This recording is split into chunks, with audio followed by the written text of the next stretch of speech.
only English. It wasn't until I was a teenager pushing the issue that my father finally admitted their decision wasn't based on my unwillingness to learn Tagalog, as he had once claimed, but instead his refusal to subject his children to the discrimination he endured because of his accent. I sometimes feel they did me a disservice by not passing the language on to me. Whatever anger I feel, though, is abated by my own guilt over having never mastered Tagalog, of speaking better Spanish, which I learned in high school, than our native tongue. I heard Tagalog spoken every day.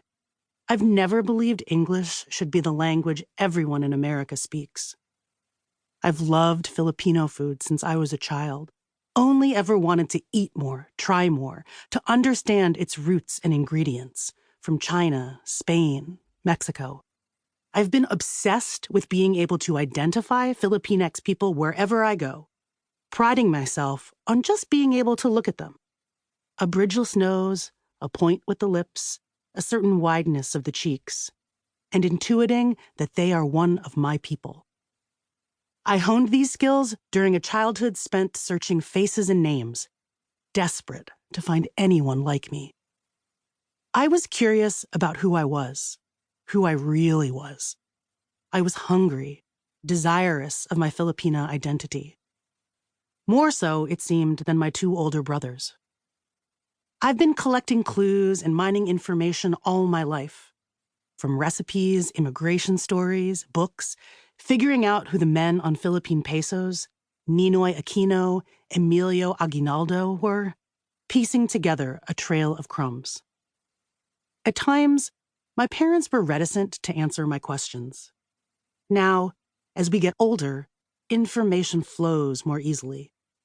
Now, I ask more questions. I take the time to really listen. In turn, they begin to be open to what I have to say, the history I've found in books and in conversations with other first-generation Filipinx-Americans. We can all see our story as part of a larger one that is sometimes painful, one that sometimes threatens to erase their individual triumphs. We're no longer talking at or through each other. Finally, we are in conversation. My parents migrated to the United States in 1971, just after earning their nursing and medical degrees at the University of the Philippines. Eventually, they settled in rural central Pennsylvania, where my brothers and I grew up. Our small town was almost entirely white. Each fall, the first day of deer hunting season meant we got the day off from school. The first thing I knew about my father's life outside of our home was that he takes care of dead people.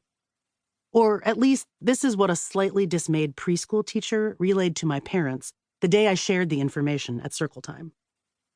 My father, more accurately, is a pathologist who performed the occasional autopsy, dissecting a body to discern what caused a person's death. In reality, he spent most of his days peering through a microscope, searching thin glass slides smeared with tissue samples for cell irregularities, diagnosing disease. I wanted to be able to look at things the way he did, see the hidden things that only he saw. Though they didn't capture my childhood imagination the way cadavers did, I thought the slides were beautiful, stained gradations of pink and purple, unfurling like nebula in space. My parents worked hard. They were both good at their jobs. They quickly ascended from new immigrants with very little to homeowners with savings. In many ways, we were a typical middle-class American family. My parents could afford to send us to a private Catholic elementary school. They were thrifty. I remember regular trips to a store called The Cannery, where my mom bought dented cans of generic brand soup. But we lacked nothing. We ate dinner together every night, mostly Filipino food like sinigang and adobo, but also stir-fries and Old El Paso hard-shell tacos, my favorite. Despite the outward signs of success, I saw how their adaptability, even their exceptionalism, couldn't protect them from small, lancing indignities, such as being condescended to socially